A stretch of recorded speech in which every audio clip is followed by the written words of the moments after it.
Hello students of 7th class. Today I am going to teach you lesson number 3 of Hindi and which is परीक्षा. Your lesson name is परीक्षा और इस lesson में क्या है, ये जो लेसन है आपका ये मुंशी प्रेमचंद के द्वारा एक कहानी लिखी गई है और मुंशी प्रेमचंद हमारे हिंदी के महान कहानीकार और उपन्यासकार हैं. उनकी हर एक कहानी से हमें कुछ ना कुछ संदेश मिलता है, संदेश देती है उनकी हर एक कहानी. और इस कहानी में उन्होंने बताया है कि जो व्यक्ति है उसको गुणवान, चरित्रवान और दयालु होना चाहिए, जिसके हृदय में गरीबों के प्रति सच्ची हमदर्दी नहीं है, उसे शासन करने का भी कोई अधिकार नहीं होता. तो इसी बेस पे ये कहानी है. Now we will start the story. एक बार जब रियासत देवगढ़ के दीवान सरदार सुजेन है, रियासत देवगढ़ है, देवगढ़ की कोई रियासत है, उसके दीवान है सरदार सुजेन सिंह. वो अब सुजान सिंह वो बूढ़े हो चुके थे. उन्हें परमात्मा की याद आई थी. मतलब अभी इस कंडीशन में नहीं थे, वो बहुत बूढ़े हो चुके थे कि वो राज्य को संभाल सके. ठीक है. तो उन्होंने जाकर अपने महाराज से विनती की कि भाई दीन बंधु यानी कि दीनों के बंधु, दुखियों के मसीहा श्रीमान की सेवा 40 साल तक की, यानी कि मैंने आपकी जो सेवा वो 40 साल तक की है. अब मेरी अवस्था जो है ढीली हो गई है, मतलब मैं बूढ़ा हो चुका हूँ और राजकाज संभालने की मेरी शक्ति नहीं रही है. कभी भूल चूक हो जाए तो बुढ़ापे में दाग लग जाएगा, इसीलिए जिंदगी की नेकमानी मिट्टी में मिल जाएगी, यानी कि जितना भी अभी तक मैंने किया वो भी सब कुछ मिट्टी में मिल जाएगा. तो वो क्या चाहता था कि जिस पद पे तो वो था वो उस पद को छोड़ना चाहता है, यानी कि अपनी दीवानी वो छोड़ना चाहता था. ठीक है. अब राजा साहब थे वो अपने अनुभवशील और नीति कुशल दीवान का बड़ा आदर करते थे. उन्होंने बहुत समझाया, मतलब वो उनको उस पद से नहीं हटाना चाहते थे. क्यों? क्योंकि वो बहुत अनुभवशील और नीति कुशल दीवान थे. लेकिन बार बार सुजान सिंह के कहने पर वो हार गए और उनकी प्रार्थना स्वीकार कर ली. लेकिन उन्होंने एक शर्त रखी कि रियासत के लिए जो दीवान है वो आपको ही खोजना पड़ेगा. अब ये उनको करना था तो उन्होंने क्या किया, दूसरे दिन प्रसिद्ध समाचार पत्रों में यह विज्ञापन निकलवा दिया कि देवगढ़ रियासत के लिए एक सुयोग्य दीवान की आवश्यकता है और जो सज्जन अपने इस पद को योग्य समझेगा वे वर्तमान दीवान सरदार सुजान सिंह की सेवा में उपस्थित हो जाए. अब उन्होंने और पद मतलब क्या क्या होना चाहिए उस व्यक्ति में, ग्रेजुएट न हो बेशक से, लेकिन हष्टपुष्ट होना आवश्यक है. अब मंदाकिनी के जो मरीज है वो यहाँ तक कष्ट उठाने की ज़रूरत ना करें और 1 महीने तक जो उम्मीदवार थे उनके रहने सहने और आचार विचार की देखभाल की जाएगी. विद्या का कम परंतु कर्तव्य का अधिक विचार किया जाएगा. मतलब विद्या कम भी आती हो लेकिन उसको कर्तव्य का ज्ञान होना चाहिए. और जो महाशय इस परीक्षा में पास उतरेंगे वे इस उच्च पद को सुशोभित होंगे. ठीक है. अब इस विज्ञापन को ने सारे मुल्क में हलचल मचा दी. ऐसा ऊंचा पद था कि कोई किसी भी प्रकार की कैद नहीं थी उसमें, केवल नसीब का खेल है. अब सैकड़ों आदमी अपना अपना भाग्य परखने के लिए वहां आ गए. देवगढ़ में नए नए रंग बिरंगे मनुष्य नजर आने लगे. ठीक है. कोई नए फैशन का प्रेमी था, कोई पुरानी सादगी पर मिटा हुआ था, कोई पंडित था, मौलवी था. ठीक है. सभी अपने भाग्य को परखने के लिए वहां पे आ गए. अब जो सरदार सुजैन सिंह थे उन्होंने इन महापुरुषों का बड़ा आदर सत्कार किया. उनके रहने के लिए 1 महीने तक उनको कमरे वगैरह दिए, उनके खाने पीने की सुविधा सब वहीं पे थी. ठीक है. तो हर एक व्यक्ति अपने आप को मतलब विनम्रता और सदाचार दिखाने की कोशिश कर रहा था अपने आप में. ठीक है. लोग ये समझते थे कि 1 महीने का ही तो झंझट है, अपने आप को मतलब ऐसे जो जो उस पद की उम्मीदवार के लिए जरूरी था उसी प्रकार से दिखा रहे थे, सुसभ्य दिखा रहे थे अपने आप को सब, कि भाई 1 महीने का झंझट है, किसी तरह से काट लेते हैं, कहीं कार्य सिद्ध हो गया तो बाद में कौन पूछेगा. ठीक है. लेकिन मनुष्यों का वह जोरी, यानी कि किसको बोला गया यहाँ पे, सुजान सिंह को, वो आड़ में बैठा हुआ देख रहा था कि इतने सारे जो ये बगुले घूम रहे हैं इनमें हंस कहाँ छिपा बैठा है. अच्छा. एक दिन क्या होता है, जो फैशन वाले थे उनकी सूझी कि आपस में हॉकी का खेल हो जाए. उन्होंने सूझी कि चलो हॉकी का खेल कर लेते, वो भी तो एक परीक्षा ही है, विद्या ही आखिरकार, वो क्यों ना उसे में परख लिया जाए.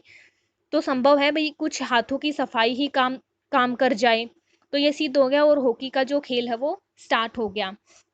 अब जो देवगढ़ की रियासत थी उसमें यह खेल जो था वो बहुत निराला था, क्योंकि वहां के जो पढ़े लिखे और भले मानस थे वो सिर्फ शतरंज और ताश का खेल ही खेलते थे. दौड़ धूप के ये जो खेल थे वो बच्चों के लिए समझे जाते थे. सही.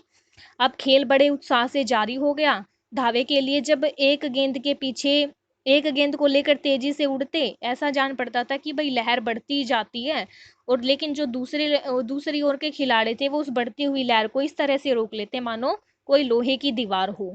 ठीक है। अब इस खेल को चलते चलते शाम हो चुकी थी, लोगों के पसीने छूट गए थे बिल्कुल। ठीक है, लेकिन खेल का कोई हार जीत का निर्णय नहीं हो सका। अब अंधेरा हो गया था।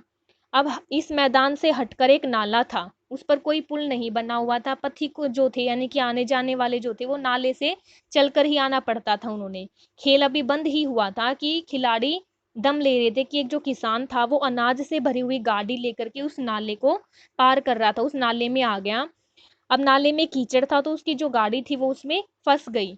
अब जो किसान था कभी बैल को ललकार यानी कि कभी तो बैल को खींचता, वो कभी गाड़ी के जो पहिया थे उनको ढकेलता, लेकिन बोझ ज्यादा होने के कारण वो गाड़ी को नहीं निकाल पाया।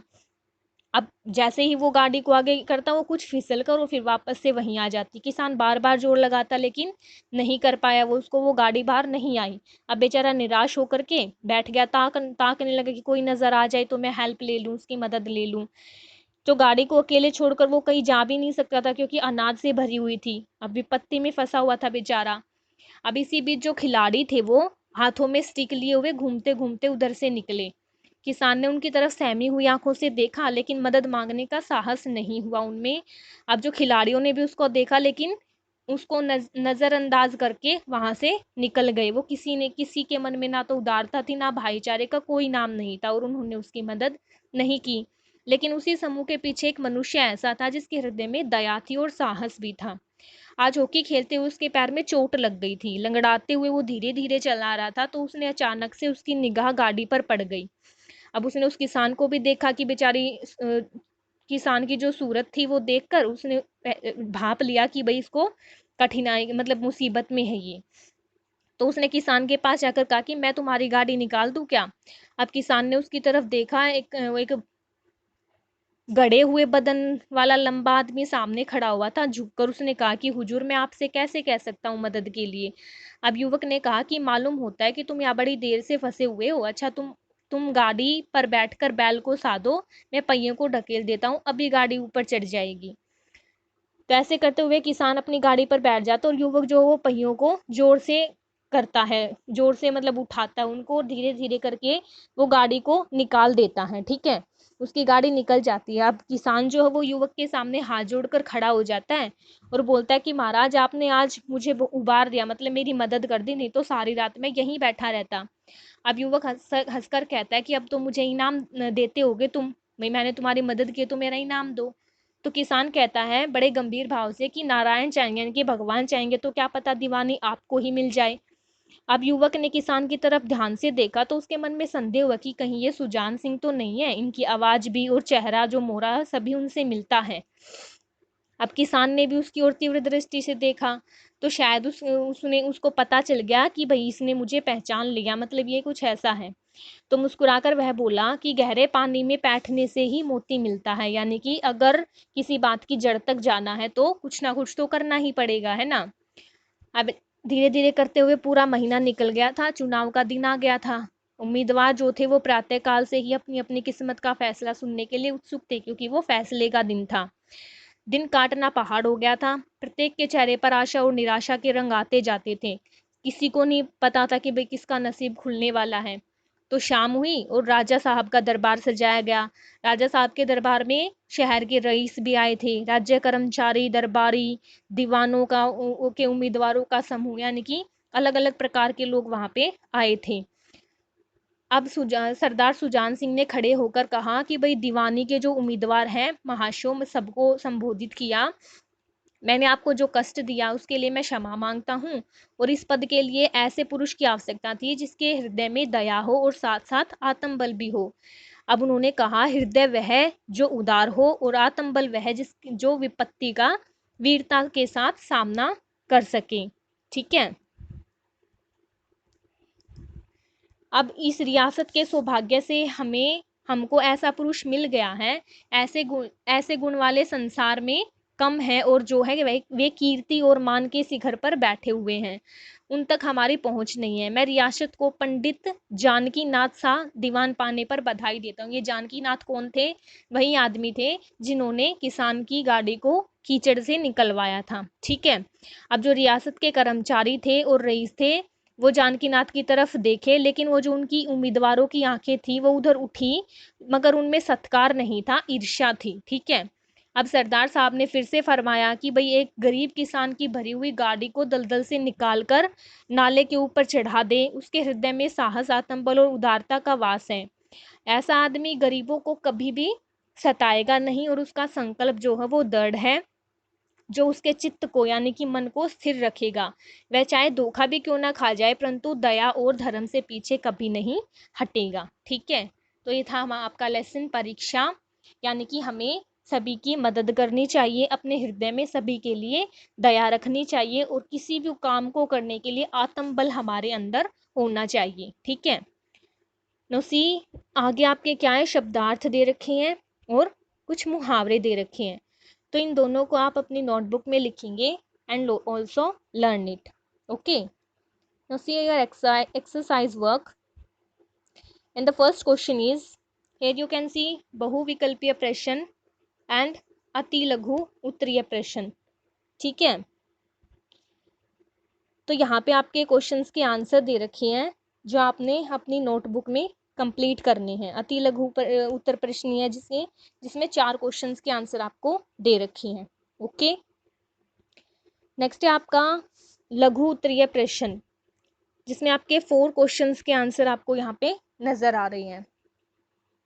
ओके, एंड नेक्स्ट इज अर्थबोध। अर्थबोध में आपको गद्यांश को पढ़कर प्रश्नों के उत्तर देने हैं, जिसके 4 क्वेश्चंस के आंसर यहाँ पे हैं। नेक्स्ट आता है आपका भाषा और व्याकरण बोध। भाषा और व्याकरण बोध में आपको सबसे पहला क्वेश्चन करना है, अशुद्ध शब्दों को शुद्ध करके लिखना है। ओके, एंड नेक्स्ट क्वेश्चन आपका समास विग्रह करना है और समास का नाम लिखना है। Fine, and the last question is मुहावरों के अर्थ लिखकर वाक्यों में प्रयोग करने हैं। तो यहाँ पे 4 मुहावरों के अर्थ और उनके वाक्य प्रयोग हैं। सारा जो वर्क है वो आपने अपनी नोटबुक और बुक में कंप्लीट करना है and also learn it. Okay.